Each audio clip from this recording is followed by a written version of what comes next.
Hello, welcome to the Resiliency Podcast, episode 19, aka DR in a Bar. First, a few housekeeping notes. We're coming up on our 20th podcast, and to celebrate our 20th podcast, we're giving away a $50 gift card to Amazon. Now, we're going to be creating this podcast sometime before December 30th. Now, my sense is that we're going to do it much sooner. And as a result, to qualify for the $50 gift card, you just need to put a comment on iTunes, on Google Play, Stitcher, TuneIn, anywhere where you listen to this podcast. Just put a comment there and make sure we know who you are, so that we can make sure that we give the gift card to who we need to. So, I mean, if your username is Love Resiliency Podcast, I don't know who that is. So if you could somehow denote who that is, what I'll do is we'll send you the gift card if you're the lucky winner chosen. We're excited about the 20th episode because we've done 20 episodes in 1 year. And when I look back at January, when we first started this, I didn't know where it would lead. And I'm really thrilled that we've gone 20 episodes, and I'm looking forward to at least 20 more in 2018. And it wouldn't be possible without you and all the great comments we've got from people who listen. Thank you so much, and we're looking forward to doing it a lot more in 2018.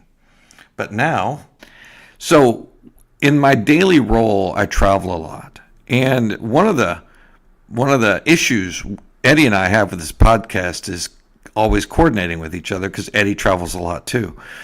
And so sometimes when I travel, what I do is I will have conversations with people. When I have these conversations that I think are awesome and amazing, I want to record them and share them with you. Joe Houghes was a delight, and I'll tell you why. Joe is in the trenches, man. Joe is a guy who is actively supporting a very large environment, but also he's accountable for that environment. So that's what I liked about this conversation, is that Joe validates a lot of the things that Eddie and I have been saying in this podcast. And that is, you've got to be personally accountable and responsible for your environment. You did not just inherit an SLA. You didn't inherit your retention policy.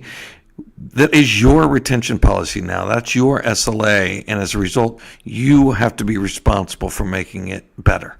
And that's what Joe does. And so that's one of the reasons I love this podcast. We've done this a couple of times before, had conversations with people in the trenches who are supporting a global environment. Those are among my favorite podcasts. I hope you enjoy this one too. A conversation with Joe Houghes, infrastructure architect. Enjoy. It's time for the Resiliency Podcast, aka DR in a Bar. Now, without further ado, here are your heart-stomping, pants-dropping, history-making, earthquaking, love-making, and booty-shaking hosts, Vince Vaughn and Eddie Perez.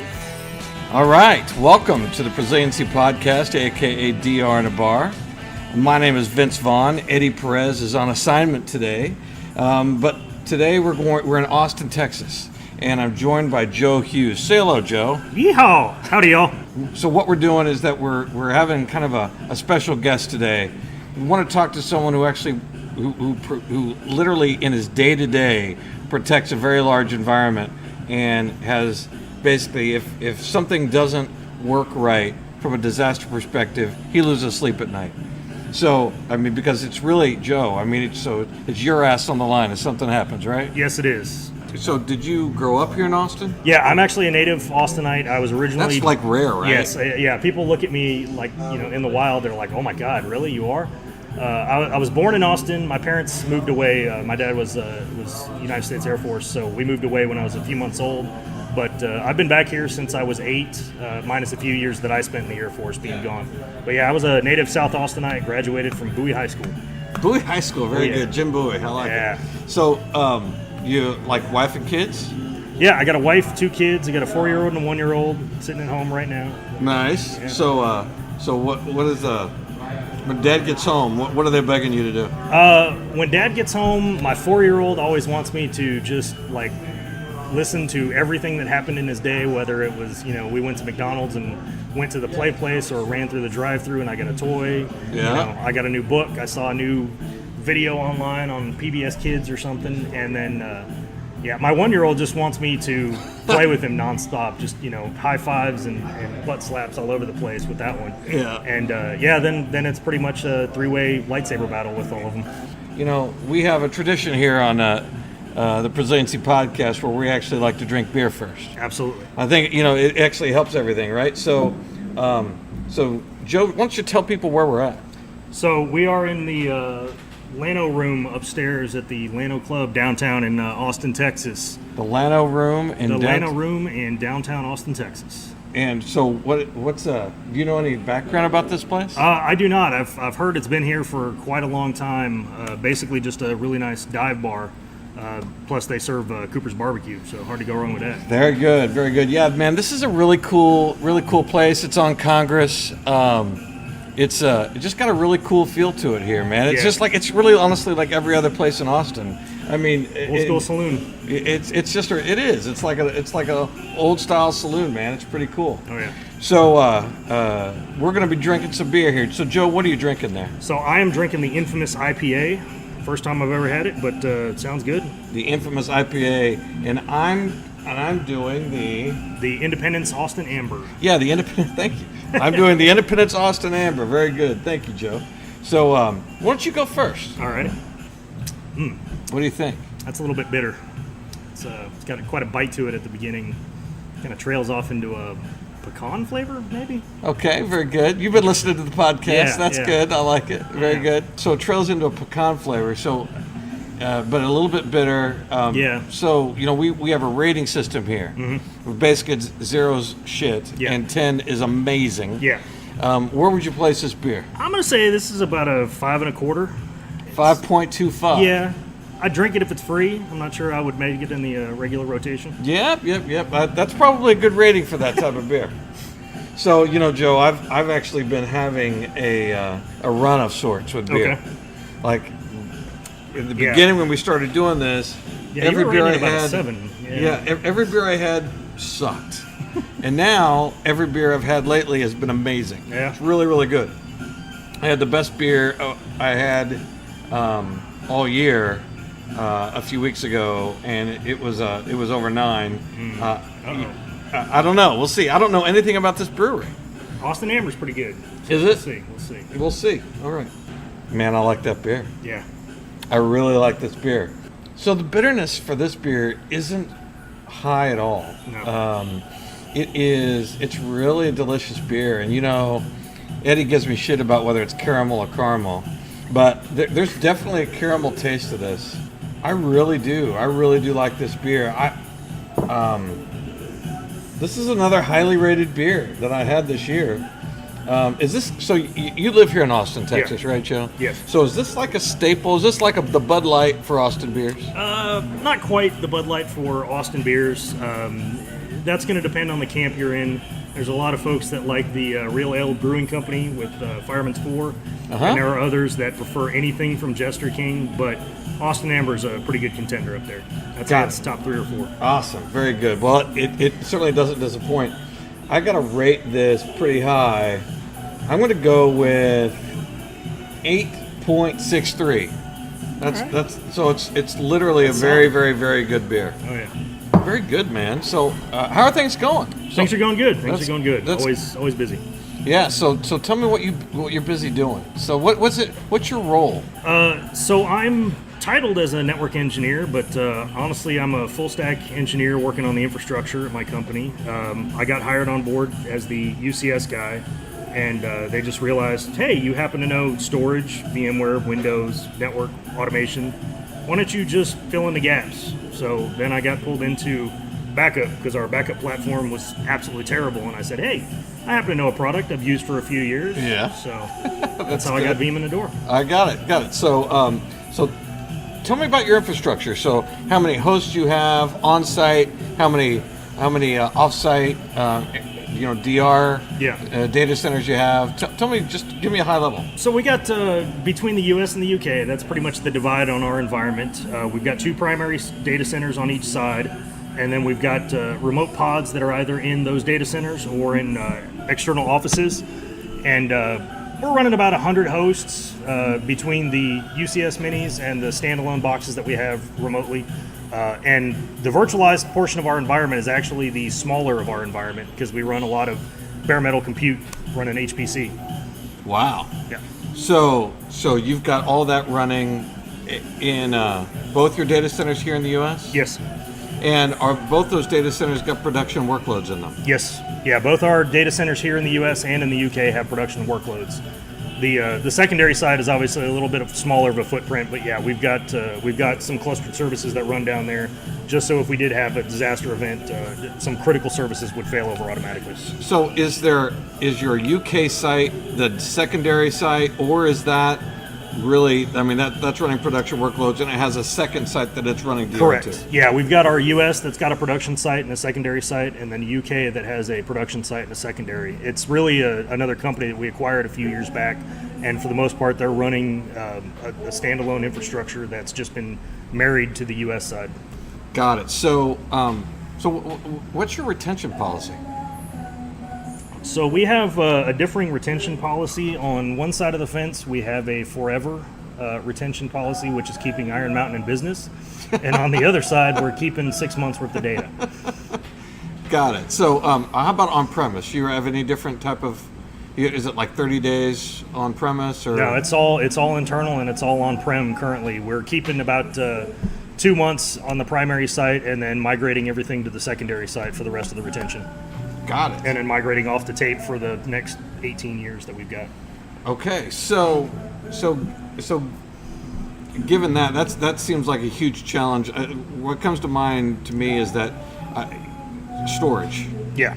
So I mean, if you're keeping forever, I mean, you've got to figure out where to put all this stuff forever, which sounds like you have with tape. Yeah. And then, but you also have 6 months. I mean, literally, you're keeping everything for 6 months, and then you're offloading it to tape. Yes. Yeah. So we have a few items that are rolling off after about 4 months or so, but for the most part, the majority of our workloads stay online for about 6 months, and we're just putting all those off to dedupe appliances, and then from there rolling off to tape. So it's a bit of a management nightmare to stress every once in a while when we're running new sets of backups or as we're running new applications in the environment and we see that the dedupe appliance starts peaking on the thresholds. A dedupe appliance starts peaking. Yeah. That's crazy. That's really crazy. So why don't you split out, like you have like 30 days that's like, well, actually, no, let me step back. So is all 6 months, like is yesterday's backup and the backup taken 6 months ago going to the same deduplicating device? Yes. Okay. So what do you do in the case of like you got to restore something like yesterday or 3 days ago? Mm-hmm. Walk me through that. The restoration on that is to go open up the backup environment, and for the US and the UK, we're marrying them on a third platform right now, but currently our US environment and our UK environments are on differing backup platforms, so not even what we're trying to roll into production. And it's basically call up the backup admin, because we have dedicated admins for this, have them kick off the restore, and then we tell everyone that it might be 8 hours, it might be 24 hours. Cross your fingers, we will pull this back from the dedupe appliance. Got it. So is one of your, one of my questions is going to be based on your architecture is the length of time that you have to restore, is that an issue? It is, and it's going to depend totally on what we have going on in the environment right now, because we have global offices, so as we have those backup jobs running, that's the biggest contention we have as we have to do restores, because the backup jobs are already in progress and they're obviously running whenever we need to do a restore. So it's just waiting for the resource availability to try and rehydrate all that data. Yep, of course. So let's back into some context here. Sure. So what was it like when you got there? When I got here, honestly, it was really just every time I had a question, I had to go have a conversation with the backup admin of, are we backing this up? Where does it sit? How much data is there? What can I actually get back? And really just had absolutely no idea what was in the environment for backups without going and looking at every job or every client. And it was totally disconnected, where the two backup admins had essentially no crossover, and there was no standardized way of managing the backups. Wow. That's, it's really bad to me when you can't predict, when you start a restore or when you kick off a backup even, like what's going to be in that backup. Yeah. You're really just hoping that whenever that job was built, or whenever the last time somebody touched it, that it was modified correctly and that somebody grabbed exactly what it is a person needs, because we don't know until the restore is done if we can give them something that's functional for them. So that's always fun. So when you started looking at how to improve your disaster recovery situation, what were the top 3 things you looked at? Or just any 3? Yeah, the top 3 things that I think I had to kind of convince the organization of, because we're still in the process right now, was number 1, backups are absolutely nothing to us if we can't restore from them. If it's not functional to us, then it doesn't matter to me that I have a backup or not, because it doesn't actually work. When you take a backup, if it won't restore, it's not a backup. If it won't restore, or if it's not the data that I need, it's not a proper backup. It's pretty much worthless. It sounds like yes, to it me. really is. Yeah, which was, I would say for the most part, that's the way through a couple of different organizations and a couple of different roles. I've kind of seen that that's the way a lot of old school technology and a lot of old school shops had it, where a backup was a CYA and a check the box kind of a thing. Yeah, we see that a lot. But it's now, the organization is coming around to not only seeing that availability is a concern that we have, and that we have to be able to restore, we have to be able to ensure that we can restore and can actually test out the backup, the restoration process, and know when it's crunch time, how can we actually rehydrate that data and make it usable. And then on top of that, what additional things can we do with the platform? Can we take the secondary sites that we have that are sitting as cold sites with a little bit of production data right now and turn that to be our test beds? Can we take this backup data and actually make it usable, whether that's for auditing and compliance, whether that's for testing, whether that's for, just everybody wanting to tool around and not worry about breaking something in production. Yeah. So that's one. Give me at least 1 or 2 others. So the 2 other things I would say are really going to be making it easy both for the backup administrators, everyone else on the infrastructure team, and the end users to actually consume and understand what's in the backups, and not only what data is there and what restore points we can give them, but when jobs succeed, when they fail, and giving them the capabilities to actually do their own restores, whether that's a file level restore or a full-blown virtual machine or a lab environment that they're trying to do. And then I would say the third thing is honestly, kind of to your earlier point, just peace of mind. Everyone knows that the things are there. Everyone knows they're standardized and they're deployed the way that they should be. And we're able to put some simple things in place like VMware tagging that just says, hey, when a new VM comes online, either I've declared from this template, this is a purely dev or test or QA box, and nobody needs to have a backup run against it, or here's my once a month snapshot that I run on these that I keep at our secondary site, or here's anything from a daily to an hourly job that's running with either just a backup and a copy, or set replication that automatically goes as soon as it hits the environment. Got it. So when you restore, are you restoring? Actually, let me back up. So those are challenges I would say that I think are. I see those challenges on a daily basis. Yes. With the customers I talk to, and I'm going to term it this way. Customers like that are transitioning from like a data center that its intention was just a backup. Yes. Versus transitioning it now to a data center that has to, where you care about RPOs and RTOs. Yes. Where you basically what you're challenged to do is actually keep your data up and running. Yes. Yeah, we have to know that the data is available, and in some places we have to have that data sitting live at a secondary site versus just being a point-in-time snapshot that sits at the secondary site, as well as having a quick restorable copy that we have sitting in the production data centers. And we're also having to now consider the remote sites that don't have any gear in the data center, that are purely standalone, that we've got to suck in that data and make sure that we can still grant that same availability for it. I view someone who basically just wants to do things the way it's always been done. Well, look, I'll put it to you this way. Tell me about what happens when you're down. What happens to your company when you're down? When we're down, honestly, the biggest problem that we have is that we may not necessarily know that we're down, and we may not necessarily know who all is impacted immediately. And so the restore efforts just kind of get directed towards what is the most immediate fire, and not what is actually the priority to the business. So part of the problem that we have is just that if something is down, it just kind of ends up being whoever stumbles into a problem first gets everybody else onto it, and then we just kind of cascade through the environment from there to see, what else is down, what else do we need to repair. But what does it mean to your customers if you're down? If we're down for our customers, it means we're not shipping parts, we're not able to give them test data that we need, we're not able to either get data to our contractors or get it from them when they're testing and validating designs for us. A lot of times it's going to be backups in, it's going to be a delay in shipment because we don't have the information that we need, or if the wrong systems are down, we can't ship, we can't receive, we can't look up data for anybody. So, and why does it matter that your customers get your parts, get your stuff?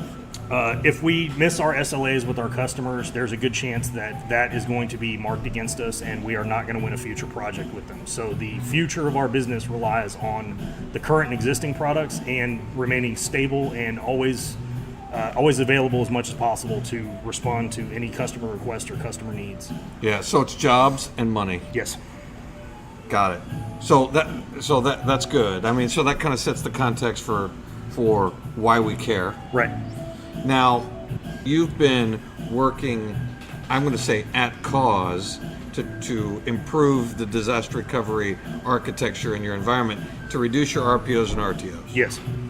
So, what did that challenge? So when you went and talked to I want to know if you can talk about it. What happened and who you spoke to, in your organization when this first happened?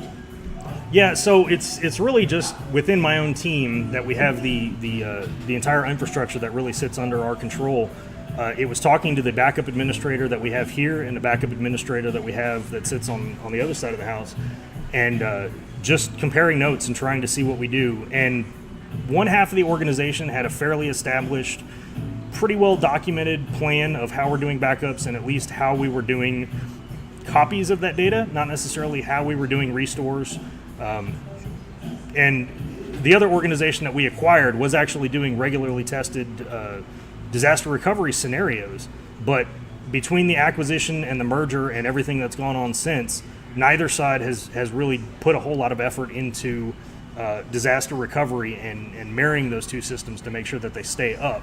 It's really just been more of the integration piece. So after it's been, I don't want to say ignored, but after it's not been a priority for that long, it's really hard to say that what you have is still current and up to date. So there was no review of everything. There was not really an assessment of both sides of the environment.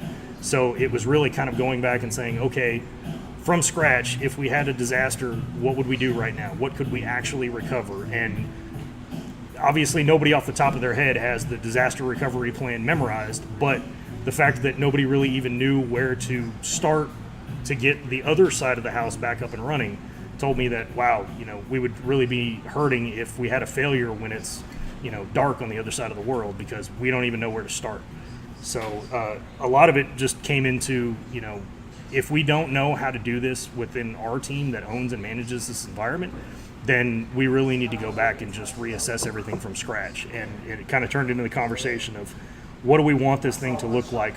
How would we how would we expect to recover in a disaster recovery scenario, or as we have minor outages, how can we leverage this to actually be business continuity on a small scale?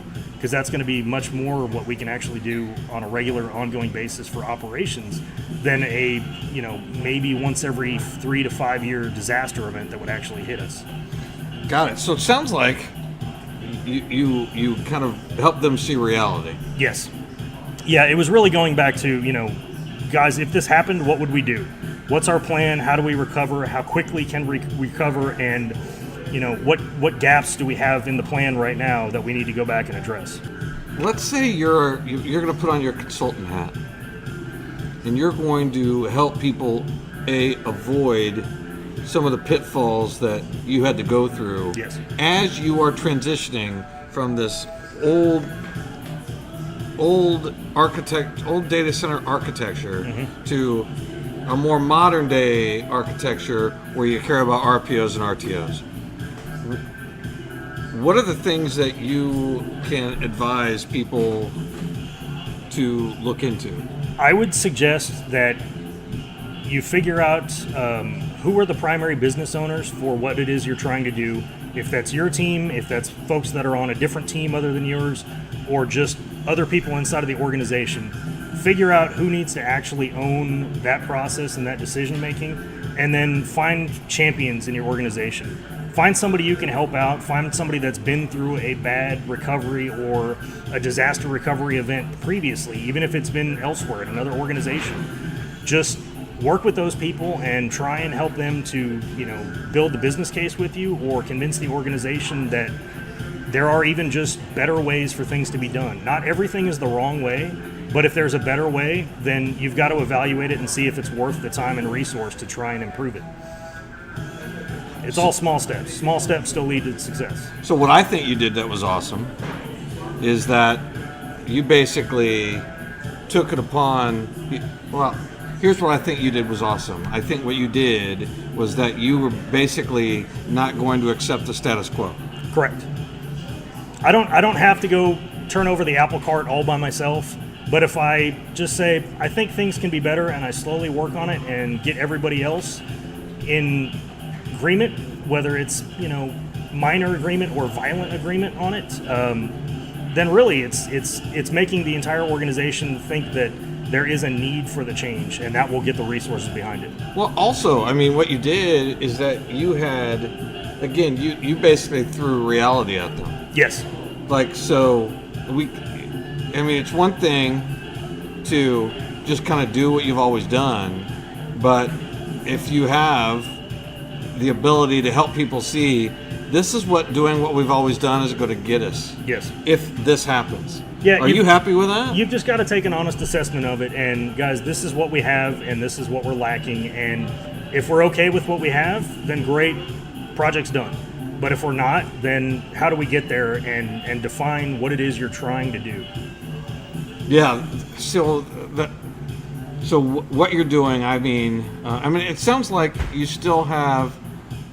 So one of the things I noticed that when you were talking about 6 months retention, like my first thought is, do you really need 6 months of retention like where it is?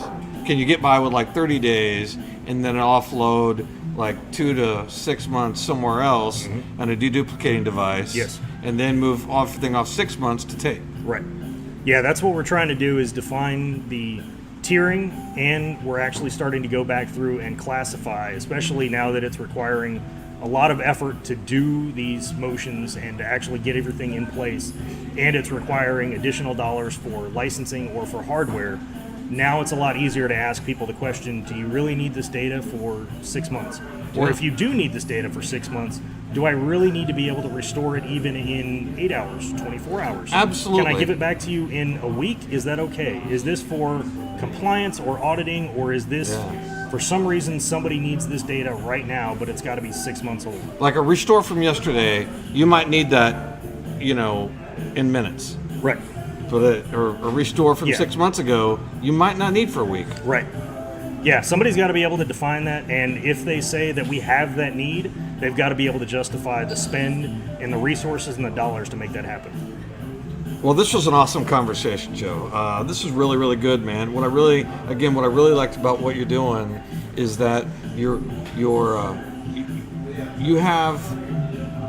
So what I like about what you're doing is that you have kind of a vision for at least what you don't want. Yes. Which is what you had. Right. And what you've got now is something that is you're much less at risk now than where you were. Yes.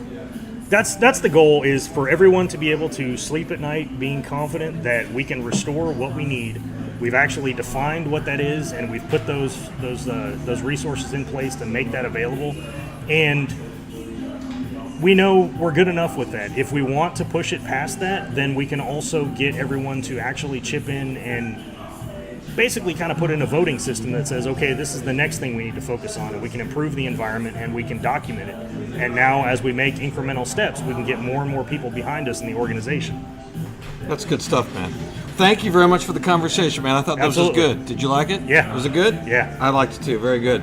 Thank you for listening, and we'll talk to you soon.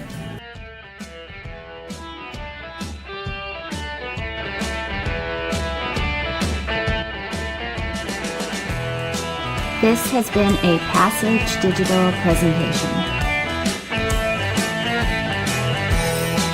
Remember to back that shit up.